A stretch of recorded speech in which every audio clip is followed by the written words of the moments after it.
Assalamualaikum dan salam sejahtera. Anda sedang menonton Sekilas Fakta 13 Ogos 2020 bersama saya, Syazwana Ami.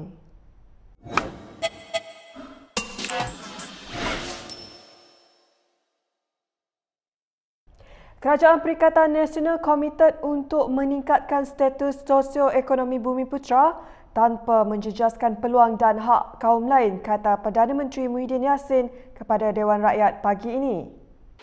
Mengambil kira keadaan ini, kerajaan telah mewujudkan Majlis Kemakmuran Bumiputera sebagai platform tertinggi untuk memperkasa pembangunan sosioekonomi Bumiputera. Saya sendiri akan memfungsikan majlis ini yang akan memandu dan mempercepatkan pemerkasaan ekonomi Bumiputera.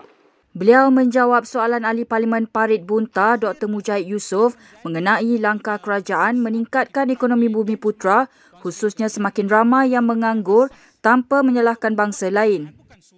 Warga negara asing yang dibenarkan memasuki Malaysia perlu membayar caj kuarantin dan ujian pengesanan COVID-19 terlebih dahulu sebaik tiba di pintu masuk antarabangsa Malaysia. Kita membuat keputusan bahawa sebelum mereka lepas daripada immigration, mereka mesti membuat bayaran untuk bayaran hotel ataupun ILA kalau mereka memilih ILA. Kalau mereka enggan membayar, kita tidak akan benarkan mereka masuk melepasi immigration. Jadi mereka boleh berada di airport sampai bila-bila pun. Arahan ini dikeluarkan kerana terdapat warga asing yang dibenarkan masuk ke negara ini enggan membayar kos tersebut setelah tamat menjalani tempoh kuarantin di hotel atau institut latihan awam. Menteri Dalam Negeri Hamzah Zainuddin hari ini mengakui antara cabaran menyelesaikan masalah kemasukan pendatang haram adalah disebabkan tindakan segelintir pihak di Jabatan Imigresen sendiri. Bukan hanya pegawai kita, agensi-agensi yang lain sudah menubuhkan sindiket-sindiket tertentu untuk membawa orang-orang seperti ini masuk dalam negara. Ini menyebabkan imej agensi penguatkuasaan dalam negara di bawah Kementerian Dalam Negeri dipersoalkan. Semasa berucap pada Majlis Penganugerahan Perkhidmatan Cemerlang jabatan itu hari ini, Hamzah berkata masalah itu dapat diselesaikan segera dengan bantuan pegawai yang ikhlas dan jujur di jabatan itu. Sementara itu, ketika diminta memberi komen mengenai penubuhan Parti Pejuang Tanah Air oleh Dr. Mahathir Mohamad, Hamzah berkata parti baru itu tidak akan menjejaskan Bersatu. Saya nak maklumkan hari yang mereka kata nak tubuh parti itu, saya terima hari itu saja 20,000 borang baru untuk menyertai Parti Bersatu. So keluar 6 orang masuk 20,000. So the multiplying effect is good for us. Hamzah berkata tidak banyak bahagian Bersatu yang terjejas kepada parti saingannya itu. Beliau turut melahirkan keyakinan bahawa calon Perikatan Nasional Muhammad Zaidi Aziz akan menang besar pada pilihan raya kecil Dun Slim akan datang.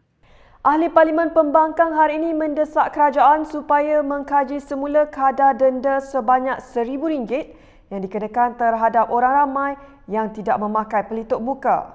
Kami sebenarnya telah menerima pelbagai rintihan daripada orang ramai. Pertama, tentang kekeliruan polisi ini kerana definisi yang dikeluarkan tempat sesak tersebut pada mulanya adalah tidak jelas. Pada mulanya kerajaan tidak menyelesaikan semua tempat yang di mana polisi tersebut akan dikuatkuasakan. Dan terutamanya banyak rintihan di mana mereka berkata bahawa hukuman RM1,000 tersebut tidak setimpal dan saksama, terutamanya kepada golongan yang saya kata tadi. Oleh itu, satu petisyen diadakan untuk mendapatkan sokongan semua ahli parlimen bagi meminta kerajaan mengkaji semula kadar denda berkenaan. Sementara itu, Ahli Parlimen Keluang, Wong Shuki berkata, denda yang dikenakan agak berat sebelah kerana Menteri Luar Hishamuddin Hussein yang menghisap vape di dalam Dewan Rakyat hanya dikenakan denda sebanyak RM250 sahaja. Terdapat 15 kes baru jangkitan COVID-19 yang dikesan setakat tengah hari ini dengan 11 daripadanya merupakan kes penularan tempatan.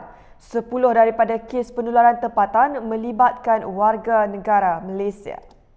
Perincian baki kes penularan COVID-19 dalam negara di kalangan warga negara Malaysia iaitu 10 kes adalah yang pertama di wilayah Persekutuan Kuala Lumpur iaitu 1 kes saringan sebelum pembedahan di sebuah pusat perubatan swasta. Dia telah dimasukkan ke Hospital Sungai Buloh. Dan di negeri Kedah 9 kes daripada kluster Tawa iaitu kluster baru yang iaitu ia telah dikenal pasti di Mukim Tawa di Kedah. Sementara itu, Dr. Nur Hisham mengumumkan kluster Tawa yang baru dikesan berasal daripada seorang lelaki warga negara Malaysia yang menghadiri upacara keagamaan memperingati kematian ahli keluarga pada 31 Julai sehingga 1 Ogos lalu. Selepas disahkan positif, sebanyak 86 kontak rapat pesakit itu telah disaring yang mana 9 didapati positif, 21 negatif dan 56 masih menunggu keputusan. Baiklah, sekian sahaja daripada saya, Syazwana Amir untuk Sekilas Fakta. Untuk lebih banyak berita, anda boleh melayari kinitv.com. Anda juga boleh mengikuti kami di Instagram, Twitter, YouTube dan Facebook. Salam hormat dan jumpa lagi.